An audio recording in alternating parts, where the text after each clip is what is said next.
In the middle of a heated argument, my son shouted, "I've always loved Mom more than you. You're unbearable, that's why she left." 2 days later at 2 a.m. he called again, "Dad, my card got declined. I need $2,000 right now. Send $2,000 immediately or they won't let me check out of this club." That was the text I woke up to at 2:03 a.m. My response? Call your mom. Then I went back to sleep. You might think that sounds cold, but I promise you by that point I was just done with midnight emergencies. What I didn't realize, that simple text message and my decision to roll over and ignore it, was about to unravel years of family secrets, betrayal, and a whole lot of unspoken hurt. And it all came crashing down the moment the police called at 9:12 a.m. "Hi, I'm Mason. I'm 44 and I'm a dentist. My days are spent telling people that the pain they've been ignoring didn't just start yesterday, and it won't end with a quick fix." Funny how often that applies to life outside the dental chair, especially my own. For most of my life I've been the responsible one in my family. The fixer. The guy in the background keeping the lights on, making sure the insurance was paid. I can prep a crown in under an hour, I label my lunch, and I floss religiously. I live alone now, in a one-bedroom apartment near the river, with a coffee mug that says "World's Okayest Dad," a gift from my son before sarcasm became his second language. I fall asleep to white noise and wake at 5:30 a.m. without an alarm because that's how my brain is wired after 20 years of patience at 7 a.m. The phone buzzed again that morning, a text this time, "Don't do this. It'll ruin everything. Please." I didn't reply. I just turned it to "Do Not Disturb," and lay there, counting breaths like my therapist taught me. Here's the thing. 2 nights earlier, during a fight that started because I asked about a credit card bill and ended because he crossed a line I couldn't ignore, my 17-year-old son Andrew stood in my kitchen and said, "I've always loved Mom more than you. You're so annoying. That's why she left." He said it like a rehearsed fact. Then he grabbed his jacket and slammed the door hard enough to shake the blinds. I didn't chase him. I stood at the sink, next to a chipped ceramic bowl, the one with faint toothpaste flecks from where he spits when he can't be bothered to aim for the bathroom. I rinsed it, stacked it, set a clean towel on the back of a chair for him, purely out of habit, muscle deep. Then I sat at my little table and looked at the printout of my last mortgage payment, thinking about how much of my life I'd traded for other people's peace. The night crawled by. At 9:12 a.m. after I'd finally drifted off, the ringtone cut through the white noise again. Unknown number. "Is this Dr. Mason Harper? This is Officer Delgado with the 7th Precinct. Your son is here." I pulled on yesterday's sweatshirt and sat on the edge of the bed as the officer spoke. Words like disturbance, unpaid tab, no charges if someone picks him up. In the background I heard Andrew's voice, defiant, then small, bleeding into a hallway echo. "I'll be there," I said. I hung up and stared at myself in the black TV screen. 44. Tired. Jaw clenched. I rubbed my eyes, telling myself the same thing I tell patients who think a tooth will fix itself. Avoidance is expensive. I grabbed my keys. Let me back up a bit. I grew up in a house where love sounded like, "Be useful." My brother, Ethan, he got the shine. I got the shovel. He was funny, magnetic, the kind of kid who could break a window and get a hug for being spirited. I was the one you asked to move chairs, to run errands, to stay late and lock up. That pattern followed me like a shadow. 3 quick scenes. I'm 16, scrubbing casserole off a pan while Mom laughs in the living room with Ethan's friends. "Mace, could you be a doll and take out the trash?" I say, "Sure," because that's the script. I miss the movie they all go to. No one realizes I never came back inside. I'm 24 in dental school, scrubbing coffee stains out of my one white coat in a sink while Ethan texts me a photo of the SUV Dad co-signed for him. "Proud of you, kid," Dad says to Ethan at Thanksgiving. To me? "You'll figure it out." I nod because that's the role. I'm 31, married, holding a newborn who won't stop crying. My wife Lauren, on the couch scrolling, says, "He likes you more. You're calmer." I tell myself, that's love. I rock him until my arms go numb. The money piece started slow, then all at once. 5 years ago, after my parents announced they were downsizing, Mom called me with the voice she used when she wanted something to sound like my idea. "Honey, the house means so much to the family. Your grandparents built it with their hands. It would break my heart to sell to strangers." "What are you asking?" I asked. "Could you take over the mortgage while we transfer things? Just until we figure out the estate. Keep it in the family." It was $331,742.19 remaining, fixed at 3.9%. I ran the numbers. I could shoulder it barely. I told Lauren. She said, It's your family. Do what you need to do. So I did. I refinanced to keep the rate and prevent a sale to a developer. For 5 years I carried that note. $1,887 a month plus escrow. Property tax spikes. A new roof after a windstorm. I mowed the lawn on Saturdays. I painted the porch when boards peeled like sunburn. I replaced the water heater when it died in February. I didn't complain. I told myself I was preserving something. Thank you, Mason, Mom would say. You're a saint. Saints aren't on deeds, apparently. 2 months ago, I stopped by the county recorder's office to pick up a plat map for a fence permit. A small thing for the tenant I'd placed in the downstairs unit to offset costs. The clerk, a woman with a coffee-stained smile and pink glasses chain, typed the parcel number and frowned. Looks like we processed a quitclaim on this parcel last year, she said. No, I said, that's impossible. Must be a different lot. She rotated the monitor. My parents' names rolled across the screen. Then, grantee, Ethan Harper and Sheila Harper, husband and wife as joint tenants. Date recorded, 11 months ago. My name didn't appear anywhere. You know that feeling when Novocaine misses a spot and you hit a nerve you didn't know was exposed? That can't breathe, can't think, blinding agony? Can I get a copy? I asked. She printed it, $2 per page. I paid in cash and carried the paper to my car like it might disintegrate if I breathed wrong. I called Mom. Oh, she said, first word sugar, second word vinegar. We were meaning to tell you. Ethan has the kids. It just made sense. Mom, I said, I've been paying the mortgage. Well, she said softly, you're so good with money. We knew you'd understand. I didn't yell. I didn't hang up. I sat there and stared at the words quitclaim deed, while my tongue felt too big for my mouth. That night, I pulled the box of documents from the closet and started what I refused to call a revenge folder. Receipts, that's all. I printed 5 years of bank statements with the mortgage drafts highlighted. I pulled the original refinance letter with my name as borrower. I found emails from Mom, phrases like, we so appreciate you taking this on and you're keeping our legacy alive. I flagged a text from Dad, we'll make it right when the estate settles. I read the loan docs cover to cover the way I read consent forms at work so no one gets surprised later. Clause 4.7. Borrower shall not transfer any interest in the property without lender's prior written consent. I didn't see any consent.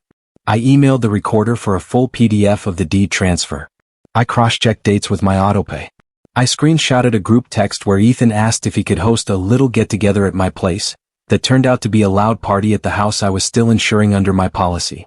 Lauren and I were already separated by then, different story, different wound.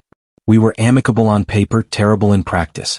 Co-parenting a teenager who had learned early that triangulation is a sport. Why do you care about a house you don't even live in? Andrew asked when I paused at the kitchen table, a spreadsheet open, my eyes sore. Because I was asked to carry it, I said. He shrugged. Grandma says you're obsessed. Small cuts. Death by 1,000 of them. I kept gathering. Quietly. I requested the lender's correspondence file. I asked my accountant to prepare a simple timeline with payments and tax deductions taken. I printed the hazard insurance declaration naming me as primary insured. I built a binder with tabs. Mortgage, taxes, insurance, correspondence, deed. I didn't go nuclear.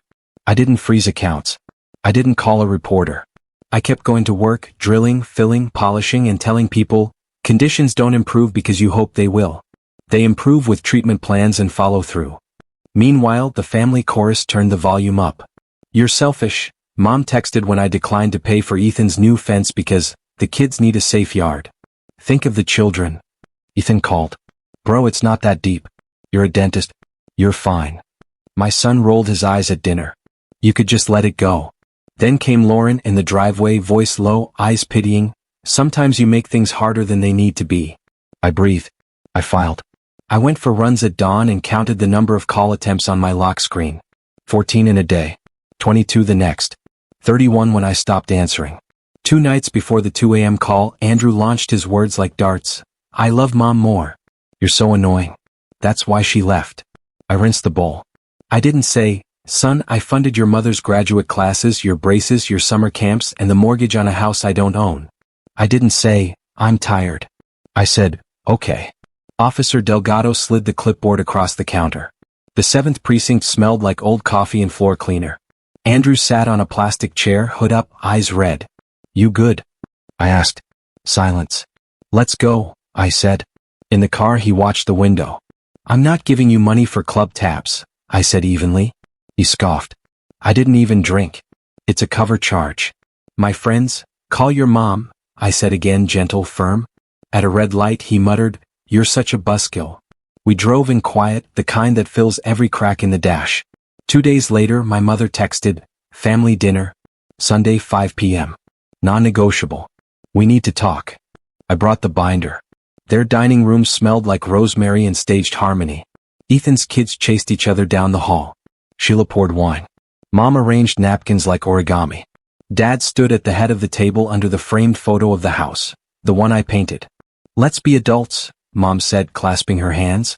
Great, I said and set the binder down. Ethan rolled his eyes. Is that your little scrapbook? Documentation, I said. Of what? Mom asked sweetly. I opened to the first tab. Mortgage payments, I said, sliding a stack of highlighted statements across. 60 payments totaling $113,220 in principal and interest. Another $18,400 in property taxes, $9,600 in insurance. A roof, $7,850. Water heater, $1,200. Miscellaneous repairs, $2,320. I have receipts. Ethan laughed. You want a medal? I want clarity, I said. And consent. Mom blinked. Consent. I turned the page to the deed copy and the lender's note, red box clause 4.7. Mom, Dad, I said calm. You executed a quitclaim deed transferring the property to Ethan and Sheila while there was an active mortgage in my name. Clause 4.7 prohibits transfer without lender consent. Did you have it? Silence. I watch faces the way I watch pupils dilate under a bright light. Dad cleared his throat. We didn't think. I slid the printout from the lender. No consent requested or granted. Here's the screenshot, I said, tapping my phone. The email thread, the date stamp, the subject line, the lender's compliance rep. Any unauthorized transfer constitutes a default. Lauren, who had agreed to come for peace, shifted in her seat. Mason. I looked at Andrew. He was watching his fork. Ethan puffed up. You wouldn't? I'm not here to threaten, I said. I'm here to set boundaries and fix what you broke. Mom's voice sharpened. We did this for the children, for stability, I nodded. Then here's a stable plan. We correct title to reflect either my ownership or a recorded equitable lien for my contributions. We refinance if needed. We sign a written occupancy agreement if Ethan remains. We memorialize repayment even if it's over time. And we stop pretending this is fine. Sheila's wine glass clinked against the plate. This is insane. I slid the last page across the table. A letter drafted by my attorney, not filed, not served. It summarized dates and amounts. It referenced gently the potential call to the lender if a fix was refused. It proposed a quiet correction. It included a deadline. I kept my voice low. This isn't about revenge. This is about closure. The room held its breath. Mom's face moved first, a tremble around her eyes. Then the switch flipped into performance mode. After all we've done for you. Dad tried the stern route. Mason, you will not dismantle this family over paperwork. Ethan went for mockery. Of course the dentist brings a binder. Lauren whispered, please just not like this. Andrew said nothing. I closed the binder. Like what? I asked. Comb documented. Fair. The conversation fractured, then exploded. You're ruining us. You're selfish. You don't care about the kids. You always were rigid. You think you're better because you have money? I stood. I'm going home. You have 14 days. If I don't hear from your counsel with a correction plan, I'll contact the lender and proceed to protect my interests. Mom gasped like I'd slapped the table. I didn't. I touched nothing. I walked out. On the drive back, my phone lit up like a slot machine. 21 missed calls by the time I parked. 8 texts in all caps. A voicemail from Dad that started measured and ended thick with anger. A screenshot from Ethan of a group chat. He's serious. What a psycho. I set the phone face down on the counter and boiled water for pasta. The kettle whistled. My phone vibrated across the laminate like an insect. I didn't pick up. The first 48 hours were loud. 37 calls Sunday night. 22 Monday morning before I saw my first patient. Mom on repeat. Dad once, then again. Ethan alternating between demands and jokes.